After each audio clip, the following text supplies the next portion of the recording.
It'll be a good one. It'll be a good one.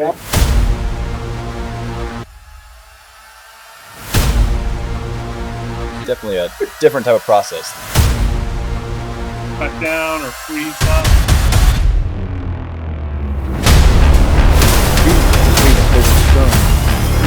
Jackson they can do what's the 5-10. Oh,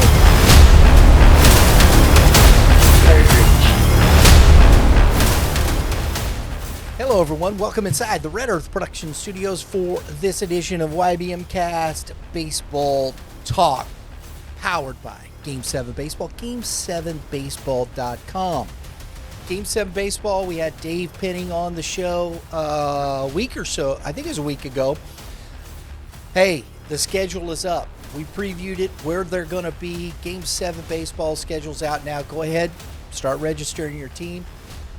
We have some great stuff coming up. We're going to be announcing our YBM Club offering here real soon. We'll have our Super 7 series dates that are already there. You can check out those tournaments where YBM will be with Game 7 Baseball. We got a couple of dates out of town. We'll be in Springfield. We'll be at Ballparks of America with Game 7 Baseball. Looking forward to both of those. And we'll be right here in the old Metro Complex out at the WAC, Warrenton Athletic Complex. It's all going to be a good year. We're looking forward to it. Game7Baseball.com.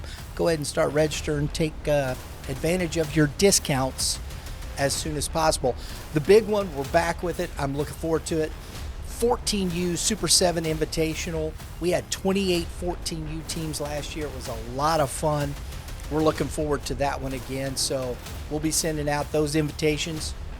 We're looking forward to having those teams come. It gives us a great opportunity to see the next group heading into high school. And Kevin, I saw he was at that one. Oscar Panawaz over at St. John's Vianney. We saw him behind the plate with the St. Louis Naturals Coach Bishop squad. I like that kid a lot.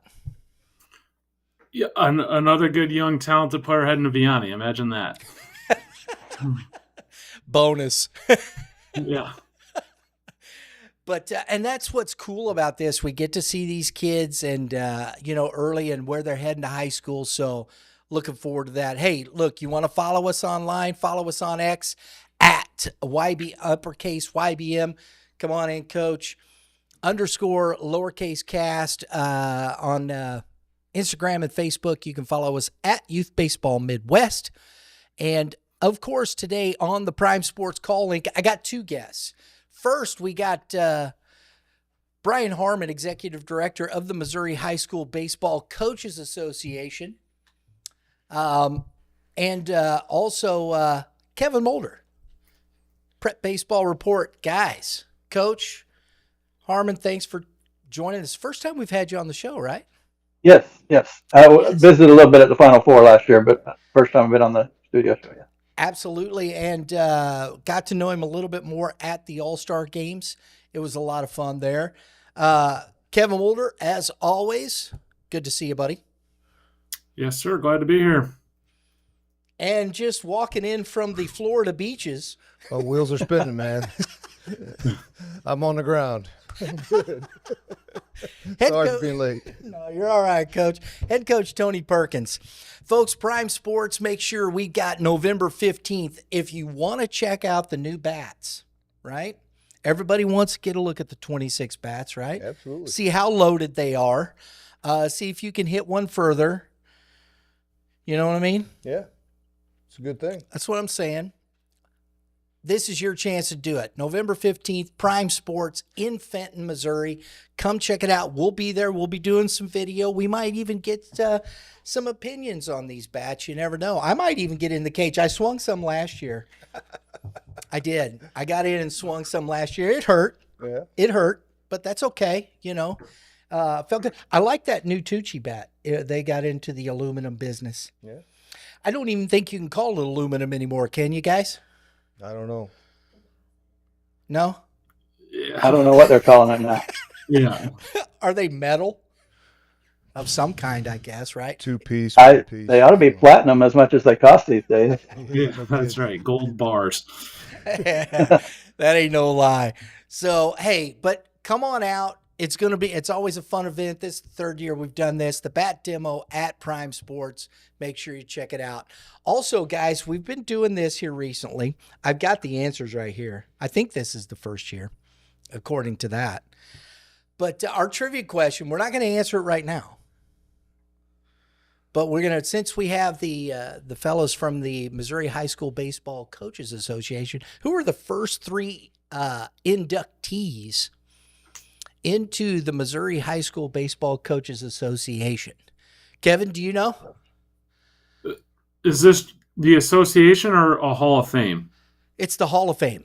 Inducted into the Missouri High School Baseball Coaches Association Hall of Fame, the first three inductees. I could probably get 2 of the 3. This is going to be my first one I'm going to miss. I don't know. I can get all 3, but they're right here in front of me on a document, so that would be cheating. Attaboy. You ain't cheating, you ain't trying. Hey, That's right. listen, Coach, that's where I got it. Is, There you go. one Greg Vitello? No. That's a good guess, though. He was a little bit later, I think. Hey, shout out to Coach Vitello Yeah, heading something. to the San Francisco Giants, That's right? something. That's great. Wow. Good for him. Yeah. Tony Vitello taking he's done very well for himself. Tennessee Absolutely. now off to the Giants. I'm going to root against him. For a Dodger. This is a real conflict for you, Brian. No conflict at all. I really like Coach Vitello, but no conflict whatsoever. I unequivocally You're sticking with the will Dodgers. hate Got the it. Giants. Yep. I do not root for that. That is, it's just not in the DNA. I think he got a little tired of NIL. So he's gone. That's the word on the street. Well, I think that's going to be a difficult thing for most college coaches. It's difficult to navigate. We've Yeah. been through it. So It's not fun. I don't think, I mean, you're dealing with, it's a professional aspect of college sports, oh, in my estimation. Agreed? yeah. Right. Yes. And I don't think, you didn't really go into college sports to do that. And now you have to. Somebody's got to get the money. Might as well be the players. Well, I agree No with doubt. that. I think we should have paid them a long time ago, personally, for Yeah. as much money as they made those colleges. That's always No been my Yep. thought process. Especially in those sports. But the tragedy is, now we're in this bucket and everybody's trying to swim out of it and nobody knows how. And I think that's the tough thing. Who's got the most money is going to win. Yeah. Hey, talk to the Dodgers. It's the same thing. Dodgers and Yankees. Yep. Didn't help the Mets though, right? No. They try. Yeah, that happens. All right. We'll get back to our trivia question. Coach Harmon, thanks. I appreciate you taking the time. Missouri High School Baseball Coaches Association. Give us a little bit of background. Why was it started? What's the mission? Well, it started in 1975. Harry Gurley from Hazelwood was the first president, and has gone through lots of changes over the years. Early on, presidents served a 1-year term. Now they serve multiple years. We have president-elect ready to step in, and as soon as the term is up for the previous president. 1975 was Harry Gurley, and then we went through that, and then in 2000 or 99 to 2001 was looking at my screen. Bill Seaman was our president, and then when his term was up, he became the executive director, which we had never had before. Went and became a nonprofit organization. And if you know Bill and his wife Janet, they did tremendous things for over 20 years. In 2024, Bill and Janet retired from this, and my wife Holly and I were hired to take that spot. And Bill's still behind the scenes working hard, and Janet's working even harder. They'll answer any questions I have. I'm getting email forwards or stuff mailed to me all the time where people mistakenly send stuff to them. they're just a fountain of information, and they are able to help me out. And it's been I feel like a pretty seamless transition, and that's because of Bill and Janet. Yeah, I've been around it a long time, but Brian and Holly have been doing a great job, because Bill and Janet did it forever, and everybody always relied on them. Brian's taken over and done a great job for us, and he's just fantastic. And to have a supporting wife like he does is pretty special. Yeah. It's not easy to do. You're talking about how many coaches are now in the association? Last year we Go ahead. Go ahead. Last year we set a record with 608. Oh wow! Wow. 608. And now, a lot of those. Go ahead, Coach. I'm sorry. A lot of those are late. They're you have to be a member to get players on all state teams and stuff like that. So at clinic time last year, we were in the 400s, and we had over 350 attend our clinic, and then those numbers grow as we get to other awards that we do that they have to be members for. But 608 last year was a new record for us. Yeah, it's grown for so long, and I've been around a long time too. But back in the day, they'd rotate around to high schools. Like we went to Parkway Central, we went to Springfield Kickapoo, and we banged around for a little bit, and then we settled into Columbia, and we were in Columbia for 10, 15 years, easy. And then the hotel logistics and all that kind of thing didn't work out for us, and went down to the lake for the first time in a long time, and now we're going back there. Everybody really enjoyed the lake, and they're a lot easier to work with. Brian, maybe you can attest to this, than what was going on in Jeff City when we were there. So yeah, it's come a long way. Yeah, a lot of turnover in the hotel at Jeff City, and it was just hard to be consistent. We felt like last year at the lake it went really well, and those guys worked well with us. Our liaison there that we worked with has moved on, but he's passed it on to a lady that I've been working with, and she seems to be right on top of everything. And she helped us out at our executive meeting the other day and made sure we were taken care of. So we hope to build a long relationship there. Well, I was there for the first time last year, and that's first time I'd been, I think, to the clinic. Well, no, I went to the clinic I showed up. I went there the first time in Jeff City, and I just kind of showed up just to say hello, see what it was about, and just kind of hung around and handed out my card and met coaches. And because I was like, I'm going to go. But last year I had the booth, came with our folks over at American Legion, which I looked in here. Tom Rhodes, who is the state chairman at American Legion, he's a member of the Coaches Association. And I was looking at the numbers, and I said, Tom, you got a lot of wins, don't you? I didn't know. I was like, dang, man, you got a few wins here, bro. And he laughed and whatnot. So it isn't just high school that this association is open to. No, we've had coaches from Canada. Really? We joined Arkansas. Other coaches from other states joined. Select teams, club team guys have joined. And heck, I help Brian and I do the speakers. I tap those guys. Like, hey man, you want to get up and talk about your thing. I need a pitching guy, I need an infield guy, I need an outfield guy, whatever.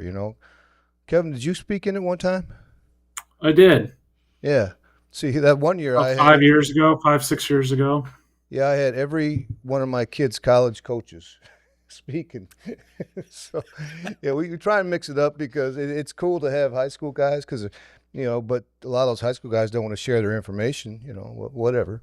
But if we get, a lot of college guys will get in there and very, very knowledgeable about what's going on in the baseball world. And, especially with the recruiting goals, you get some guy up there talking that's in a bigger college, and he can explain more about NIL, about jumping ship and moving on and those kinds of things. That they can give you some serious data about that. But yeah, it's an interesting mix, and we get people throughout the whole Midwest.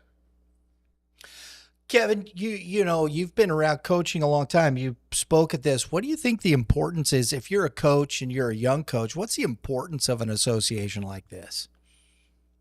I think it's huge. And as someone who's gone to the national events and been going to the Missouri event for a good while now, just what a great job the Missouri event has done, and it's built over the years, and the venue change and really impressive just setup. It's like a mini national one, and they get a great group of speakers. And you say young coaches, but I think it is great for the young coaches, and it can be a real eye-opening experience. I still remember my first convention I ever went to, and it was just eye-opening. So you get some of that, but I feel like it's just as important, or very important for the established coaches too. The second, in Coach Perkins, a perfect example of this. He's been doing it a long time. You can't stop learning, or you're going to go backwards, right? And if Coach, was a great coach in 2000, but he was still only doing the stuff he did in the year 2000, he probably wouldn't be having the success that he is having right now still. So, you got to keep evolving, keep learning, and I find that fun, Coach. I can't tell you how many conventions I've been to, and you don't use it all, but you listen to a guy speaking, you're like, hey, I kind of like that. I'm going to steal some of that and kind of make it my own, and you kind of blend other people's ideas and kind of make it your own. Yeah, I love being around these conventions, and I go to them quite a bit. And I get more. I help with Bryan and doing that kind of thing, but yeah, because you're running all over the place. Yeah, I had to get my steps in. But I enjoy the conversations that you have in the hallway, in your room whenever guys come over. And, like 1 year, me and Ben Bear and Scott Brown, two icons. Ben was curious about bunting. So we came up to my room and we sat around for a long time just talking about bunting. And it's fun for me. And to piggyback on what Kev said too, a lot of times, if you can take one or two things away, it's worth it. Mm-hmm. But a lot of times, if I'm listening to a guy, I'm thinking, man, I used to do that. That's pretty good stuff. I don't know why I got away from that. I mean, I need to start implementing that a little bit more in my practice schedules, like maybe it's just a drill, maybe it's a base running drill or whatever it is, your situation drill or something like that. I mean, at our place, I'm still using stuff called M.H.S.B.C.A, which I got from a Mizzou coach who spoke at the clinic, so I just call it M.H.S.B.C.A. I was with coaching with somebody, said if you steal something, you should probably put their name on it. And we're all thieves. I mean, we all say, hey, man. Well, but that's the thing. You look at this, and I think it's not so much that. It's just, look, it's the game. There really isn't, the game is the game itself. Have variations of what you do and how you do philosophy and whatnot, I think are a lot similar, but I think personalities, talent, and you hear about something over here and you go, well, my talent, what I have on my team matches kind of what they have. How can I implement this? And I think year by year, talent level, skill level, physicality sometimes changes, and you have to be able to adapt to those things. Yes. Yeah. What's going on too in the landscape? You got your club teams, and you got, marquee dudes that are been in the pros and whatever else, and they're getting into the instruction. Brett Graves, classic example. But a lot of times when you get those guys, most of my kids are on club teams, right? Mm-hmm. And they're getting instructed by guys in the off season, whatever else, and they've got their routine.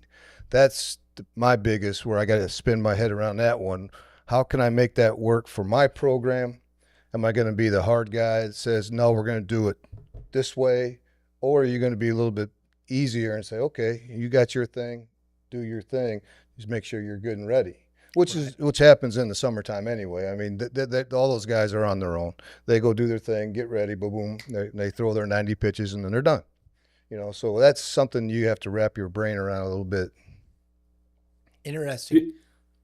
The other thing that I really like about the convention, these gatherings, is, it gets guys in a relaxed environment. So, usually you're only used to competing versus somebody, and, maybe there's a little bit of an edge to it. And, you get guys in a room and you realize, hey, it's a bunch of good guys. And then also it gives you an opportunity to work for a common good. And in the common good in this case is improving Missouri high school baseball and ideas, big picture. And, it's really the only real time of year when you can get everyone together. And I think about what they did with Class 5 and Class 6 in the sectional, moving to the 2 out of 3, or best out of 3 there. So it gives you an opportunity to talk big picture, health of the Missouri high school baseball, and then also ways to improve it and spitball and get each other in a kind of a relaxed environment. I think it's pretty cool, and Bryan can attest to this a little bit, that smaller schools, Class 1, Class 2s, Class 3s, they're starting to figure it out a little bit more. You know, a lot of those guys will be in there for a couple of years and move up anyway. But the guys that come to the clinic, you know, that's a whole different world for them to learn from. And, you know, but those guys, like St. Elizabeth's coach, you know, somebody like that, you know, comes rolling in there, and you can see the success that they experience just because they got coaches that care, coaches that are trying to get better, and they do that by coming to our clinic. Coach Harmon, you know, we had Alex Weatherman on our show a few weeks ago. I think a really young up-and-coming coach. He's already won a state championship at his alma mater, Maryville. He's at Forsyth. He was at Lebanon the last few years. Now he's at Forsyth. He wanted to be there and whatnot. And he's made mention that he's spoken to you quite a bit. And when you got a young coach like that, and how do you help them understand when they come to a clinic to develop, you know, those relationships for mentorship, asking questions? Is it more just the availability of people like yourself, or is it what do you talk to them about? Some coaches associations and other sports, they'll have a specific mentorship program and they'll assign mentors. I kind of like the way it falls in place for us. You know, you find your own, because if you're assigned to someone and you really don't, you know, click, it's not going to be as beneficial to the new coach or young coach. And if you find someone that you just hang out with for a while and kind of understand, okay, we got the same type program, we got the same size, we got the same kind of kids, and that's more important than, you know, us just saying, okay, here's your mentor because he's been around for 100 years and may not understand the young coach or the small school or anything like that. So I think those relationships we build, you know, Coach Weatherman and I grew up playing baseball against his dad. So then when he got into coaching, there was that connection. And, you know, I feel like, you know, he turned to me and for help with stuff. And then, of course, the year he won the state championship, he beat us in the district championship. So maybe I wish he'd had a different mentor, but not that it would have changed anything. But you just try to find like-minded people, but then you also try to teach them some things. You know, there's some young coaches that just aren't good at communicating. You got to teach them how to do that. There's others that just aren't good at putting together a practice plan or things like that. They're nervous about coming up to us and ask. I mean, it's just yes, a lot of them are.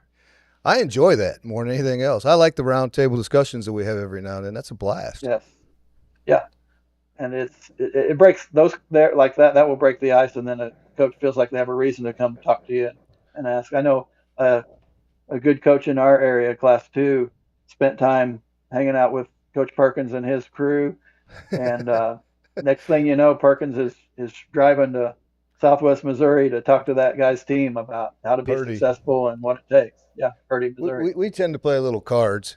So he asked me, you know, he had won a lot of districts, but he hadn't been to a Final Four. He goes, what? How do I get over the hump? Yeah, and I was like, wow, that's a tough question. And I don't think I really answered it very well. So I did some digging. I didn't even have his phone number. So I got his phone number. I said, hey, man, what about if I come and just talk to you and your team? And I did it. I drove out there, you know, and it's a smaller school. And I still follow him. I mean, that's like my, you know, because I like the guy, you know, and I like what's going on in the program. And I know there's a lot of want to, you know, so I root for him. Yeah, yeah. I don't care what size school you're at. Right. Coach Perkins got to drive on some 2-lane roads when he got down in South. Yeah, I saw a lot of cows. My wife was with me. She's going, man, there's a lot of cows around here. I go, yeah, there is. We have. And the guy that showed up, he came to the thing in a tractor. He drove his tractor to the meeting. I'm like, you don't see that in St. Charles. I love it, man. Well, and that's the thing. There's so much baseball in these respects. We shout out. We had our Super 7 Scholarship Award we just gave out. We drove up to Maroa Forsyth High School Gunnar Larner, who played in a Game 7. He's doing very well. This kid is dynamic, but they're in this rural town. These kids, he works out in his barn. His setup's in his barn. He's in there. He works out, whatnot. It isn't always, there's so many different aspects of high school baseball, from the small rural areas to the bigger cities and whatnot. There's good players there, that's for sure. Yeah, and it isn't one size fits all in this respect. And I think that's where the association, like you said, Coach, how do we help somebody? Because Kevin and I talk about this a lot. I can't the turnover, depending upon how many freshmen do you actually depend on, Coach, compared to a team that is Class 1 that may be depending on 5 or 6. That's true. Just because of the size of the school. And Coach Perkins, he mentioned the kid working out in the barn. A barn is where people keep their hay to feed those cows. Is that what it is? Yeah. Thanks, man. I need that help. Didn't know if you were aware. Thanks, man. And Kevin, to be sure, we've seen this quite a bit over the last week. One of the smaller schools, just a powerhouse, Oran. Ryland Mills just got drafted. Yeah. Right. So go ahead. Yeah. No. I always say the best player in the state could be at a Class 1 school. It's completely random. And this year, Ryland, I'm not saying he was the best, but he was the one that was drafted. So pretty cool story. Usually the difference is the depth, and pitcher number 6 and 7 and 8 on a pitching staff is kind of what separates the smaller schools, the larger schools, is length of the lineup, depth of the pitching staff. But theoretically, the best player in the state could be at a Class 1 or 2 school. He'll have great numbers because he's not. That is for sure. Yeah, competition gets, and that's one of the things I really, we talk about small schools. St. Elizabeth, Class 1 school, been a powerhouse for the last 10 years. Heck, even he played before us that. last year. Yeah, but they go out of their way. They were in the Columbia tournament last year, weren't we they? We played them. I was like, wow, good for you. Right. So kudos to that coach, and I think that's another part of this when you're getting into these situations. How do these coaches understand, to get their kids better? Yeah, it was getting back to the convention. I mean, like all those guys that come and start coming, we need the younger guys. I mean, the younger guys can benefit so much more than the older guys. And the older guys benefit, no, 100% on that one. But if you get the younger guys in and they get juiced about it, they get so much better just learning the drills, learning techniques, learning the mechanics, doing all those kinds of things. That can really help. I've had so many guys come up to me, it's like, Coach, I've been coming this for a few years. Hey, what can I do to get more involved? And between Bryan and I said, you're talking to the right guys. we got district reps in every district. We got all kinds of positions, Hey, you want to be vice president? Okay, you're going to be vice president for 2 years, and you're going to be president for 2 years. So you got a 4-year commitment. Justin Rogers, Eric Goff, those are guys that came to me and said, what can I do? And I said, come on, I'll get you in. Yeah. So we'll help you. That's less stuff we have to do. So what do you do, Coach Harmon, for those guys as coaches bringing up that says a vice president, a region? How do they impact those areas and those coaches? Well, we have a vice president for every class, and then we also have a vice president-elect that becomes our president. The vice presidents in each class they're in charge of getting the rankings together for that. They'll help run the all-state meeting, and they will reach out all over the state. It's much easier than it used to be. You get on MESHA, you see there's 16 districts in Class 1 and 2, 1 through 4.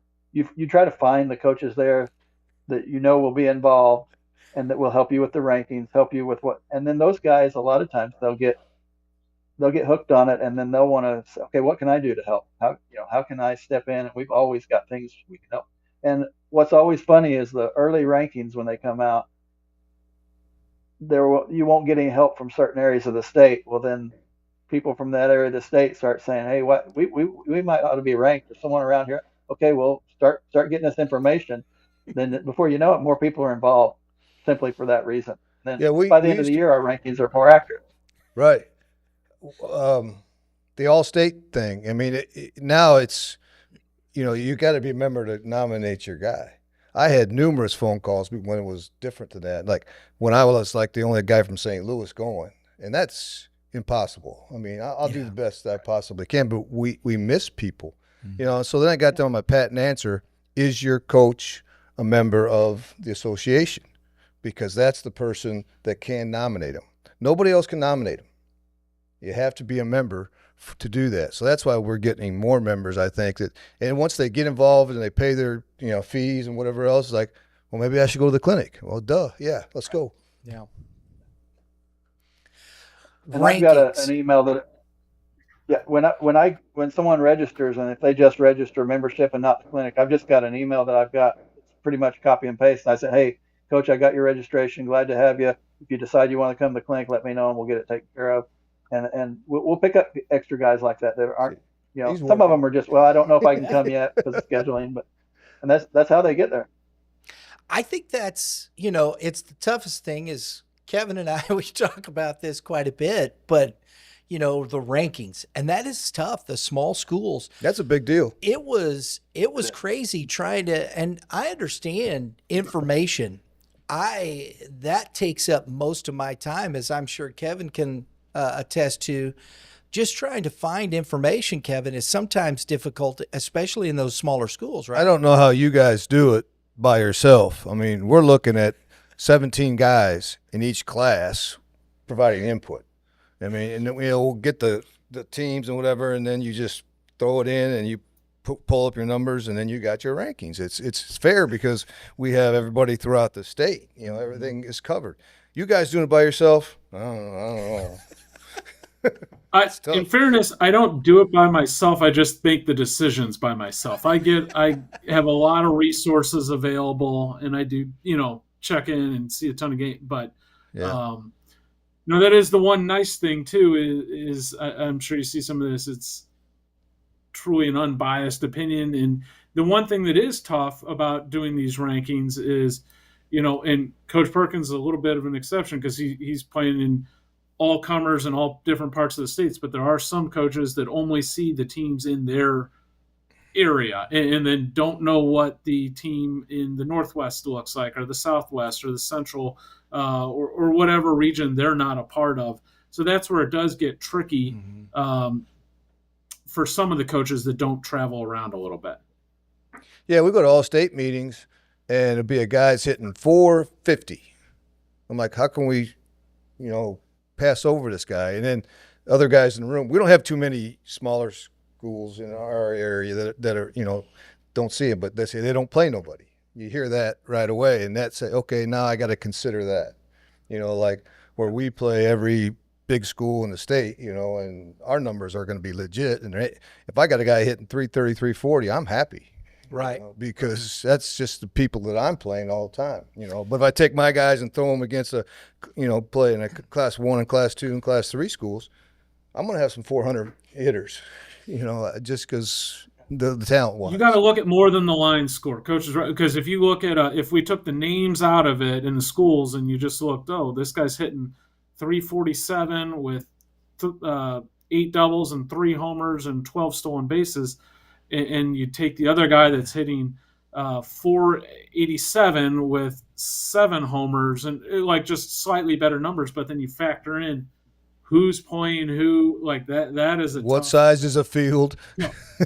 Yeah, exactly. You see some short fences somewhere. There's some, those are real things. Yeah. Exactly. Well, Kevin and I, and just like I said, because Kevin's right, and it's been, I do it by myself personally, but I've had to develop the resources, and that's been the relationships. That's why last year it was so fun going to the clinic, having the booth there, getting to meet all these coaches, like that one hat right there on the end. A shout out to Coach Bivens from Knob Noster. We were talking and this and that, and I'd seen some of his kids play in American Legion baseball. Josh Hagel, who went to State Fair, is a tremendous player. These kids, and they've had a good team for quite some time. He dropped the hat off his head, man. Said, "Here, put it on your desk." I was like, "Cool, love that, coach."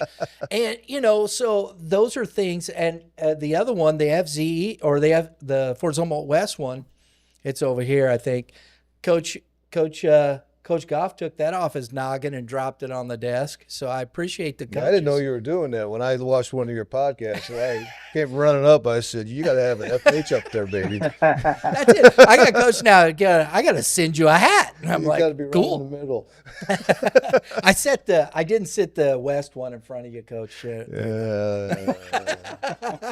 always problems there. Oh man, but so Kevin's right. Resources and finding the resources, finding the information, talking to coaches, and you get that, and coaches say, "Oh, that team," because last year is probably middle of the season. Both of us looked at, we were talking about teams and whatnot, and it all of a sudden Chillicothe. It was like, boom. I never knew about Chillicothe. Kevin's the same way. He goes, "Oh, we got to watch it, man."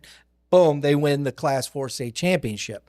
And there you go. Because to really cover and look and find all that information across the whole state, I'm going to tell you something.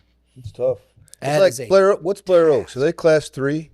Kev, Four I now. would have said 4. Yeah. Now that team, those guys may lose 10, 12, 14 games, but they don't They'll be play slightly above 500. Yeah, but then you look at them and you're like, well, I don't care. This other team, they're going to be ranked in the top. They play Class 3 or 5 4 and Class 6 small teams school. all the time. And I had a lot of respect for that guy.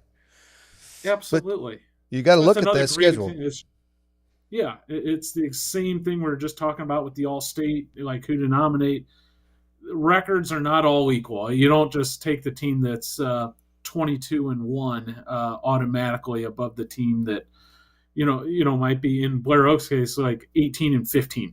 But you look at their schedule, and it's like they have played all the big boys, and they've lined them right up and take them all on and win some. They win their fair share too. Mm-hmm. Oh yeah, yeah. They Coach D'Amelia. Congratulations to him. Moving on, he went to Missouri Valley. Yeah, good for him. NAIA school over there. So big ups to him. They got a new coach coming in. Coach Harmon, do you reach out to the new coaches if somebody like that, because he's coming from a college program, do you reach out to coaches like that as they take a new position? I do. I try to find out where they are, and you've helped me out with some of those. And we have a newsletter that we send out, and in the newsletter generator, there's an email list. And anytime there's a new coach, I reach out to him, talk to him, but I also stick him in that email list, so he's getting our newsletters. He knows when to register, where the clinic is, when the clinic is, and just try to bombard him with that, because I know a new coach is always overwhelmed with just something new at a different school, and I just want to be as helpful as I can with them. And college coaches love to come to our clinic too. I mean, just because they're promoting their program, mm-hmm. and you see them hanging out in the hallways and stuff, just having conversations, getting to know some schools. And I'm sure they got in their mind like, well, Knob Noster's got a guy. Yeah. I need to get to know that guy. So you find him in the clinic and you start talking to him and asking about the kid, what kind of character he is, and how is he easy to coach? I mean, those are questions that can be asked at the clinic because we're all there. Yeah. So college guys do come. There are college guys who just show up that don't speak, just to hang out in the hallways and hang out with the vendors and just talk to people. Kevin could probably attest to that. As a college coach, having been in those shoes, like it's also a great way to find out some more real information. You might go to the game, and if I catch a coach before a game and say, "Hey, how's this kid?" and he's a good hitter. But if I get a guy in the convention setting, I'm going to get a little more information. I'm going to find out. It's easier. Coaches tend to open up. Hey, he has a good work ethic, or his motor needs to pick up a little bit, or this is his flaw. It's just a way better environment to, like Coach said, get more information about players through their coaches or through like coaches that play that kid. I've talked to a lot of big coaches, Mizzou, Missouri State, whatever, and they'll ask me about a player. And I say, yeah, he's a good player. I don't think he's good enough for you. Right. And that's just my opinion, of course, and amongst others, sometimes I'll take them anyway. Right. So, Right. Whatever. Yeah. Right. But you're given, but that's the thing, if this was a sure thing business, It's a coin flip. but it's not. And that's why we always say we play the game, because nothing is really for sure in that respect. Winning and losing, it's not for sure. You think, wow, how'd that team win that? Well, they played better that day. And, you have kids that are better talent-wise than that team, but that team played better that day. That happens. That's just the way it is. Hey, Brian, is Ron Polk coming? He's not able to come this year. We had him last year, and last minute he couldn't do it, and then I've talked to him a couple times this summer, and he's just not able to come this year. Those are the kind of guys that come that are just the best speakers in the nation. I mean, with their experience and being in College World Series and can tell stories forever. They'll go down to the bar and just hold on. I think that's one of the better you guys things. Got a new I was going to say, you guys got a new major league manager to put in your sights now. Right. Tony B. But Coach, you're just saying that. Done. Yeah. I think that's the kind of thing, conversation, getting to know people. I think that's what this is really about. Anytime you're dealing with these types of settings, it is about developing relationships. I think, X's and O's and things like that. And those are all part of it, but learning how, and I think this is for young coaches and whatnot, developing relationships, how you work with and mentor young coaches, how you work with and mentor young players, what expectations, how are you dealing with the player today, the coaching today, the things that are going through that, may be a little different than when you were playing ball in high school. No kidding. Like you go to the ABCA, a lot of those guys will just talk about, the very first speaker is always the person that won the College World Series. And that whole session is very entertaining. I mean, and you love seeing it. But when you're at these clinics, you're looking for nuts and bolts.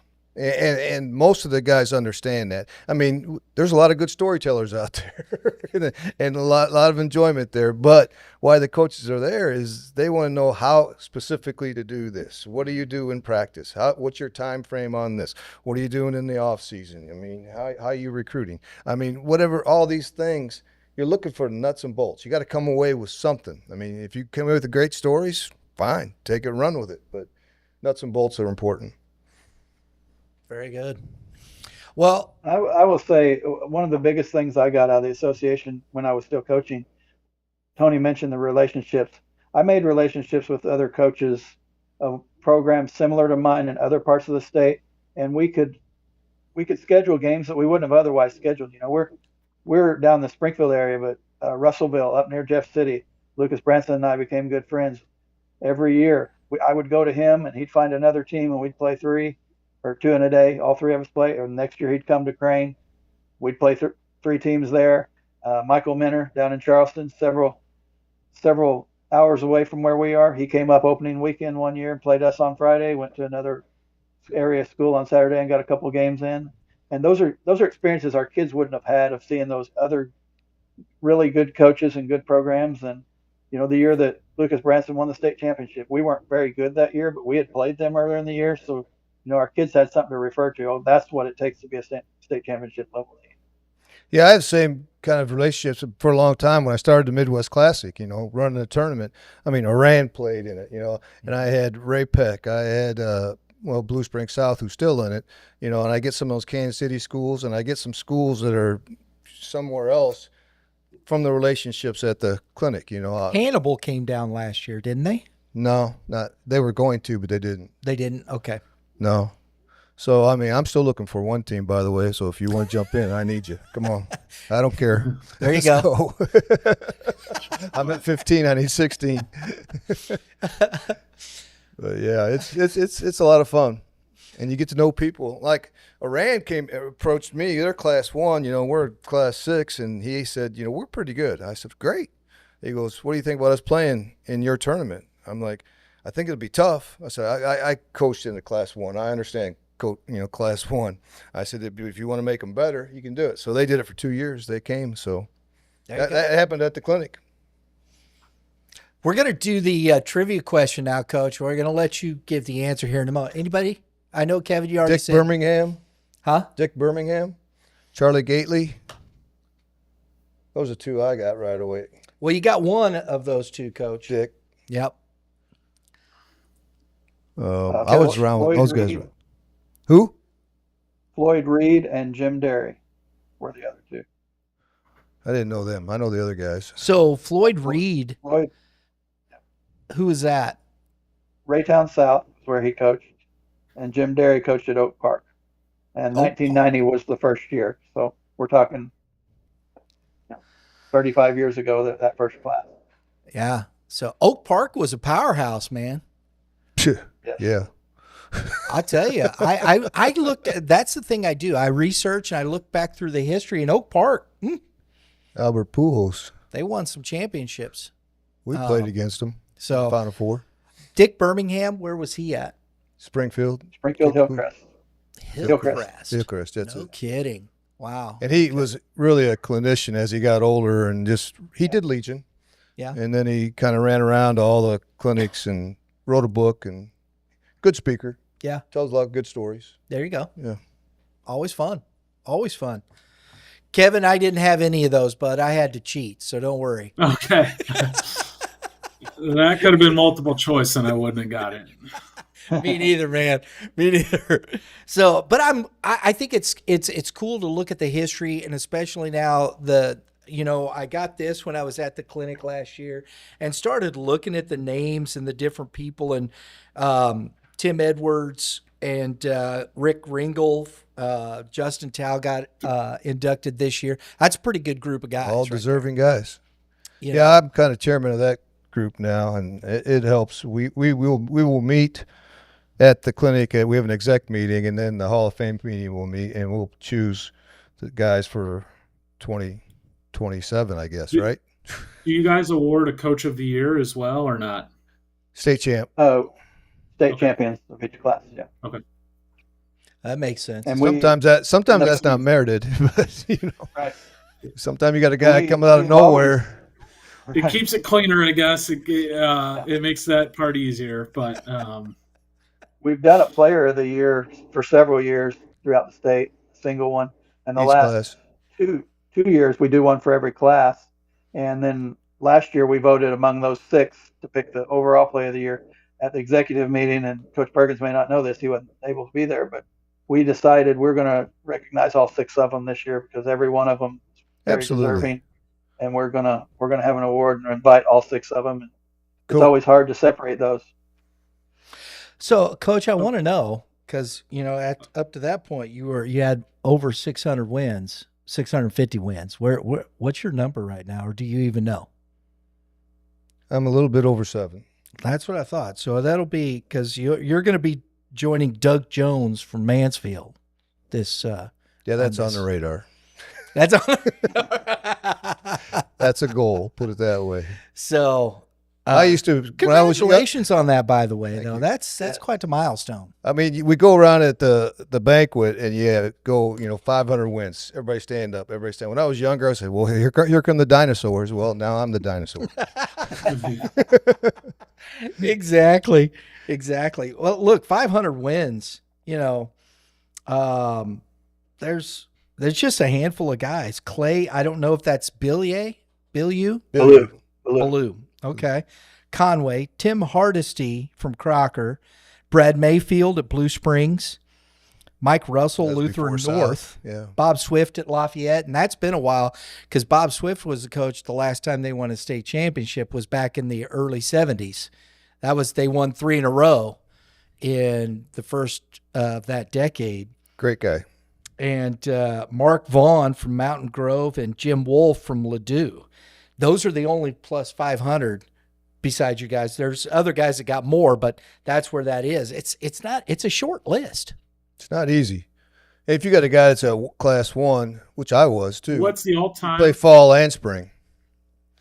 Doug Jones from Mansfield. That's who Coach is eyeballing. What is Doug's number? It just says 700 or more. It doesn't give the exact number. 714. 714. Okay. Well, Coach, So he knows got it. 13 or 14 more years, and you're going to get to 1,000. So I'm going to be there that day. I was looking at Illinois, the Illinois side. There's a gentleman over. I'm trying to remember his name. Dang it! They played more games than us for a long time, though. Yeah, he's got 900 plus wins, Yeah, I believe and it. Coach Funkhauser's got 806. Yeah. And he's got 861 total, but 806 at Edwardsville. I know. He's He had Triad, too, there for a year or two. yeah. So you got a little bit to go still. I don't think you guys, neither one of you seem to want to retire. So Why? Why would he? I like what I'm doing, and I get good players, man. Every That's- time I start going through the freshman and sophomore classes, I'm like, wait a second. It's a Hal guy. It's a Hal No guy. wonder he's not retiring. No kid, I see him coming. oh, exactly. I got They're a freshman there at again. shortstop. I got him for 3 more years. Pretty easy. know, Just pencil man. it in. Let's go. Jeez. I know. It's awesome. Don't And, get too many and Mr. freshmen. Dirks, your sophomore. Gee, many Pete. No, he's a sophomore, Who? right? Drew Dirks. Dirks would be a junior. Is he a junior this year? Dirks Okay. and Chup both be juniors. All right. Well, good luck, Coach. I always take that. Guys, thanks for joining us. Coach Harmon, it's a pleasure. Talk to a date of the clinic this year. We're January 23rd and 24th. Like Coach Perkins said, we have an executive meeting early on the day on 23rd at 9 o'clock. Then we have our Hall of Fame meeting. And then after that, we have registration beginning at noon. First speaker is at 1. It runs until the evening when we have a coaches social sponsored by Fundraising U. And then we start back over with an FBA breakfast on Saturday. We run through the day and wrap it up at the end of the night with our Hall of Fame awards dinner where we induct new Hall of Famers, award coaches and players throughout the state. So the 23rd and 24th. You got the speaker lineup in front of you. You might spit that out if you got it. Yeah, I can pull that up very quick. Yeah. I think that would be cool to people know who is speaking Yeah. and Yeah, I've had a few coaches reach out to me and ask, and then I shared what, we've still got a couple of things that are, we know we've got a speaker, but we don't know, but someone's bringing someone else along with them, so we that's don't know Clay. exactly, the names on all of them, but let's see, I've got it here, planning schedule. We always give our state champs from the year before a chance to speak, and 4 of the 6 this year have agreed Good. to do so. So we have 4 of those. And then Nate Orff, former pro payer, he's Hal, baby. he's our opening speaker on the first day. We He'll be have great. Patrick Anderson, minor league, lots of minor league experience. John Berge, one of our Hall of Famers, he's going to do outfield play for us. Mizzou has a catching and a pitching, 2 different guys that will wrap up the first day. And the second day, we have a couple more state champs to start off. Missouri State will bring someone to speak about outfield. Bill Seaman, former executive director, will talk on hitting. And then Clay Overcash, who's been most recently at Wichita State, is going to speak on You know Clay, recruiting don't you, landscape. Kev? Good job, Coach. That- You got that to happened- work in, That happened at our house. That happened in our house. Got him. And then Clay's going to bring an additional speaker, and then we'll end up the day with a speaker from Drury. Very good That's a lineup. good It's a lineup. great lineup. I think so. Absolutely. It'll be fun. Getting it done. Coach Perkins works very hard on that. Gets a lot of those connections. I'm just lucky I hang around Mulder. I get to be around good people. Do they have to sign up early or anything like that, guys? We'd like for that to happen. Okay. I mean, you can walk up. Yeah. Yeah, we do walk-ups, but we appreciate it if they do sign up early. My wife works the table for the registrations, does. and it's smooth, and she has. But the more that are ahead of time, we have your badges and everything printed, Just bam, bam, move on. everything ready. Gets to be a long line. Find your envelope. Register early, guys. Register early. So MHSBCA. we'll keep pushing that out. Register early. I love that. Gentlemen, I appreciate it. We're looking forward. We're going to come back out and cover the All-Star games again, do the live streaming. I love that. That was so much fun last year, except for the mud. That was crazy. Nothing you could do about it. It was just the weather and construction, right? Yeah. But and the heat that day. Yeah, we'll be out there again. I'm looking forward to that. That was a lot of fun. We'll look to, I enjoyed seeing all those All-Stars. I'd love to get, if you're an All-Star and you're a selection, I know sometimes it's tough. These kids, I'm going to college, I'm doing this. Hey, you know what? Go have some fun. I loved it last year. The kid from Jeff City. Jordan Martin. Yeah. Jordan Martin came out. He didn't pitch, didn't have to. He wanted to come, showed up. This is a big-time kid. And I love the fact that he showed up to that All-Star. It meant a lot, and players and whatnot. And Class 5 went out and beat Class 6. And he was a big part of that, got some runs. Had him on the broadcast. Great conversation. Really enjoyed talking to this young man. He's got it up there, Jordan Martin. So he'll have success in whatever he does. Right, Kevin? Yes. Mainly pitching. He's also a great basketball. I'm pretty sure he was an all-state basketball player as well, for the Jays over at Jeff City as well. So he's currently at Arkansas. There you go. If you get that invite, come on out, right? Mm-hmm. You're a player, come on out. It'll be good. It'll be fun. It's been fun. I've coached a couple times, and the most fun part to me is to hang out in the dugout with kids that were rivals for neighboring teams, and by the end of the day, they're buddies. They didn't think they liked each other coming in, but by the end of the day, they're rooting for each other and following each other's careers. No doubt. Respect. Absolutely. Yes. Gentlemen, thanks for coming on. Appreciate it. Welcome. Always a pleasure. Thank you. Always a pleasure. Kevin, it's fun, buddy. Always thank you, sir. Guys, if you're a coach, head over. They can register. Go to the website, MHSBCA.com, correct? .net. .net. We'll put that stuff up there for you. Great. Appreciate that very much. Blasted. Enjoyed the conversation. We'll have them back. We'll keep talking about these things. We'll do some stuff from the clinic. I'm looking forward to. We're going to come back out. I'm looking forward to that. Cool. And have some fun. Folks, please, if you like what we're doing, subscribe. Support. We appreciate it. Like it and share it. We're having a lot of fun, with our baseball talk, heading towards, we're not that far. We're not that far. I mean, it's coming around. So we'll see you then. Everybody, have a great day in the Lord. All you pitchers, Kevin, tell them what they need to do. Be in the weight room right now. That's right. Build there those you go. engines. Build those engines for next spring. See? Yep. He knows where it's at. Does. Coach, what should hitters be doing then? Hit them where they ain't. There you go. I like that. We'll see y'all next time.